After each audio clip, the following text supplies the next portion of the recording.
মাননীয় স্পিকার, আমাদের বাজেটের ইতিহাসে আমি সেদিনও বলেছি, জাতির জনক বঙ্গবন্ধুর প্রথম পঞ্চবার্ষিক পরিকল্পনা আমাদের সমস্ত অর্থনৈতিক পরিকল্পনার সূতিকাগার ছিল। আমি বঙ্গবন্ধুর আত্মার মাগফিরাত কামনা করছি, তার স্মৃতির প্রতি শ্রদ্ধা জ্ঞাপন করছি। 1971 সালে সকল শহীদের প্রতি আমি শ্রদ্ধা জ্ঞাপন করছি। 1975-এর মর্মান্তিক ঘটনায় শাহাদত বরণকারী সকলের প্রতি আমার আন্তরিক মাগফিরাত কামনা করছি। জাতীয় চার নেতার প্রতি আমি আমার সশ্রদ্ধ শ্রদ্ধা জ্ঞাপন করছি এবং জননেত্রী মাননীয় প্রধানমন্ত্রী শেখ হাসিনার আমি সুস্বাস্থ্যময় দীর্ঘায়ু কামনা করি। মাননীয় স্পিকার, এর আগেও আমি সংসদে ক্যাডেট কলেজ বিষয়ে কয়েকটা কথা বলেছিলাম।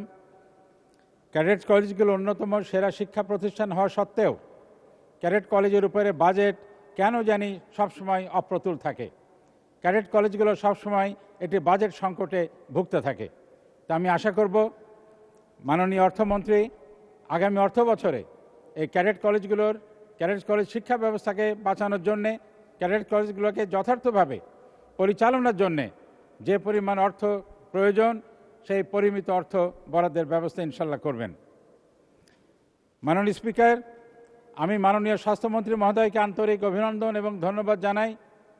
তিনি হসপিটাল ফার্মাসিস্ট নিয়োগের ক্ষেত্রে ইতিবাচক সম্মতি দিয়েছেন এবং আমি যতদূর জানি স্বাস্থ্য মন্ত্রণালয় এই হাসপাতালসমূহে ফার্মেসি গ্র্যাজুয়েটদের অ্যাপয়েন্টমেন্টের জন্য কাজ চলমান আছে। আমি মাননীয় অর্থমন্ত্রী মহোদয়ের দৃষ্টি আকর্ষণ করে বলবো, প্রথম বছরে আমাদেরকে হয়তো 600 জন স্নাতক ফার্মাসিস্ট নিয়োগ দেওয়া প্রয়োজন হতে পারে দেশের মানুষের স্বার্থে, দেশের স্বাস্থ্যসেবার উন্নয়নের স্বার্থে। আমি সেখানে এই পরিমাণ জনবল নিয়োগের জন্য প্রয়োজনীয় অর্থ স্বাস্থ্য মন্ত্রণালয়কে যেন প্রদান করা হয়, আমি তার জন্য জোর সুপারিশ এবং অনুরোধ জানাচ্ছি। মাননীয় স্পিকার, আমার ঝিনাইদহ জেলা এমন একটি জেলা যেখানে একটা মেডিকেল কলেজ নাই, আমার 250 শয্যার হাসপাতালে কোনো কার্ডিয়াক সিসিউ নাই, কোনো ডায়ালিসিসের সুযোগ নাই, ক্যান্সার পেশেন্টের জন্য কোনো কেমোথেরাপি নাই। আমি আন্তরিকভাবে অনুরোধ জানাবো আগামী বাজেটে আমার ঝিনাইদহের জন্য একটি মেডিকেল কলেজ এবং ঝিনাইদহের 250 শয্যা হাসপাতালে একটি বিশেষায়িত ইউনিট প্রতিষ্ঠা করার ব্যবস্থা নেওয়া হয়, যেখানে অন্তত ক্যান্সারের কেমোথেরাপি, কিডনি রোগের ডায়ালাইসিস, হার্টের পেশেন্টের সিসিইউ এগুলো অবস্থান করা যায়। আজকে ঝিনাইদহে একটা হার্ট অ্যাটাক হলে তাকে হয় খুলনায় অথবা ফরিদপুরে অথবা ঢাকায় আনতে হয় এবং মাননীয় স্পিকার, কষ্টকর হলে বলতে হচ্ছে এর অধিকাংশ পেশেন্ট ওই অ্যাম্বুলেন্সের ভেতরে এই পথিমধ্যে ইন্তেকাল করেন। এটা খুবই দুঃখজনক। আশা করি মাননীয় অর্থমন্ত্রী এবং মাননীয় স্বাস্থ্যমন্ত্রী এই বিষয়ে দৃষ্টি দিবেন। মাননীয় স্পিকার, আমার ঝিনাইদহের সাধুহাটে এটা বিশাল কৃষি ফার্ম রয়েছে, কিন্তু ঝিনাইদহে কোনো বিশ্ববিদ্যালয় নাই, একমাত্র জেলা, আশেপাশে সবখানে বিশ্ববিদ্যালয় আছে, আমার ঝিনাইদহে নাই। তো ঝিনাইদহে এই সাধুহাটি ফার্মকে কেন্দ্র করে যদি একটা কৃষি বিশ্ববিদ্যালয় স্থাপন করা যায়, তাহলে এলাকায় একদিকে যেমন কৃষি সম্প্রসারণ হবে, আমার হাজার হাজার স্টুডেন্টস ওখানে পড়াশোনা করে তাদের জীবন জীবিকা নির্বাহ করতে পারবে। বিষয়টির প্রতি এই ব্যাপারে বরাদ্দ রাখার জন্যে আমি মাননীয় অর্থমন্ত্রীর প্রতি দৃষ্টি আকর্ষণ করছি।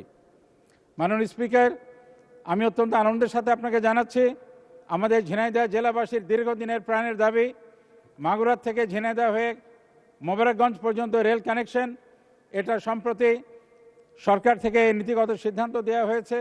মাননীয় রেলমন্ত্রী মহোদয়ের সাথে আমাদের মিটিং হয়েছে, তিনিও সম্মতি দিয়েছেন। এখন প্রয়োজন হলো এই প্রকল্পটা দ্রুত বাস্তবায়ন করা এবং সেখানে আমি বিশ্বাস করি মাননীয় অর্থমন্ত্রী আগামী অর্থ বছরে এই ব্যাপারে প্রয়োজনীয় অর্থের বরাদ্দ রাখবেন। মাননীয় স্পিকার, আমি এখন একটু অন্য বিষয়ে যাব। খেলাপি ঋণ নিয়ে আমরা প্রায় কথা শুনি। গতকালও সংসদে খেলাপি ঋণ নিয়ে আলোচনা হয়েছে। আমাদের বর্তমানে খেলাপি ঋণের পরিমাণ 1,82,295 কোটি টাকা। আমাদের মতন দেশের জন্য এটা একটা হিউজ, যদিও শতাংশের দিক থেকে এটা 11.10%। কিন্তু মাননীয় স্পিকার, আমাদেরকে খেয়াল করতে হবে এই খেলাপি ঋণের সাথে আমরা যেন যেগুলো আমরা রাইট অফ করেছি, অবলম্বন করেছি, তার পরিমাণ 58,000 কোটি টাকা। সেপ্টেম্বর 2023 পর্যন্ত বিভিন্ন মামলায় 2,12,157 কোটি টাকা বিভিন্ন মামলার কারণে সরকারের অনাদায়ী হয়ে আছে। সারা দেশে আদালতে আটকে থাকা মামলা রয়েছে 2,42,096টি।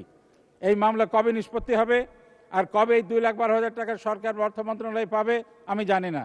এই সবগুলো যদি আমি যোগ দেই মাননীয় স্পিকার 2 লক্ষ, তাহলে আমাদের সর্বমোট দাঁড়াবে প্রায় 25%।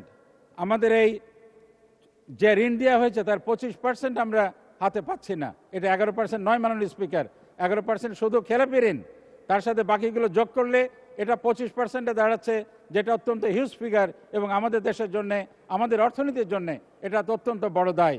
আশা করি মাননীয় অর্থমন্ত্রী এদিকে তার সদয় দৃষ্টি দিবেন। মাননীয় স্পিকার, কৃষি আমাদের প্রাণের সেক্টর, অথচ আমি দেখছি এবছর আপনি যদি মূল্যস্ফীতির কথা বলেন মাননীয় স্পিকার, যেটা নিয়ে অহরহ আমরা আলোচনা করছি, মূল্যস্ফীতির জন্যে যে 749টি পণ্যের দ্রব্যমূল্যকে বিবেচনা করা হয় তার ভিতরে 500-র অধিক হলো কৃষিজাত পণ্য। এই পণ্যগুলোর ভিতরে এখানে আপনি মূল্যস্ফীতি যদি আপনি সংশোধন করতে চান, এটাকে ইমপ্রুভ করতে চান, আপনাকে কৃষির উৎপাদন বাড়াতে হবে, কৃষকের ভর্তুকি দিতে হবে। মাননীয় স্পিকার, অত্যন্ত দুঃখজনক যে কৃষির ভর্তুকির ক্ষেত্রে 32.7% ভর্তুকি কমিয়ে দেওয়া হয়েছে। এই দেশের কৃষি নির্ভর দেশে কিভাবে কৃষির উপরে ভর্তুকি কমানোর সিদ্ধান্ত অর্থ মন্ত্রণালয় গ্রহণ করলো এটা আমি নিশ্চিত নই মাননীয় স্পিকার। মাননীয় স্পিকার, আমার সময় শেষ হয়ে আসছে, আপনি যদি মেহরবানি করে একটু বাড়িয়ে দেন আমি কয়েকটা গুরুত্বপূর্ণ বক্তব্য শেষ করতে পারি। 2 মিনিট।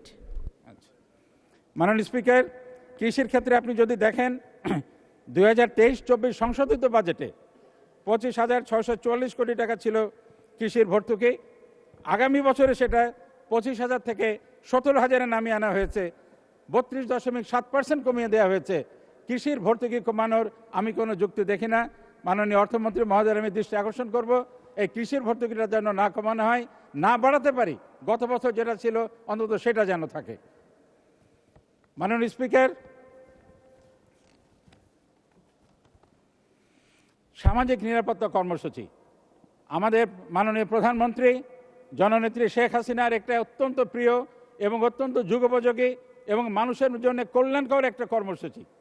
আমি খুব দ্রুত আপনাকে যেটা বলে যাচ্ছি, এই সোশ্যাল সেফটি নেটের ওপেন মার্কেট সেলস বা ওএমএস, খাদ্য ভর্তুকি, ভালনারেবল গ্রুপ ফিডিং বা ভিজিএফ, মাতৃ ও শিশু উন্নয়ন কর্মসূচি, এই চারটের অবস্থা আমি যদি বলি মাননীয় স্পিকার, ওএমএসটা মাত্র 4% বাজেট বাড়ানো হয়েছে, যেটা অত্যন্ত অপ্রতুল। ওএমএসটা মধ্যবিত্ত নিম্ন মধ্যবিত্তের একটা সাংঘাতিক উপকারের জায়গা, সেখানে আমরা মাত্র 4% আমরা বাড়িয়েছি, এটা কোনো ক্রমেই এনাফ নয়। মাননীয় স্পিকার, তার থেকে কঠিন দশা হলো খাদ্য ভর্তুকিতে। খাদ্য ভর্তুকিতে আমরা 20% কমিয়ে দিয়েছি। খাদ্য ভর্তুকিতে কমিয়ে দেওয়ার আমি কোনো যুক্তি দেখি না। মাননীয় অর্থমন্ত্রী নিশ্চয়ই এদিকে নজর দিবেন, যেখানে সাধারণ মানুষকে আমরা সার্ভ করছি, তাদের সেবা দান করছি, এই সেবামূলক খাতে কি করে 20% ভর্তুকি কমানো হলো এটা আমার কাছে বোধগম্য নয়। আশা করি মাননীয় অর্থমন্ত্রী এদিকে তার সদয় দৃষ্টি দিবেন। মাননীয় স্পিকার, ভিজিএফ, আমাদের ইউনিয়ন পরিষদের চেয়ারম্যান বৃন্দের মাথা খারাপ হয়ে যায় ভিজিএফের কার্ড বিতরণ করতে গিয়ে।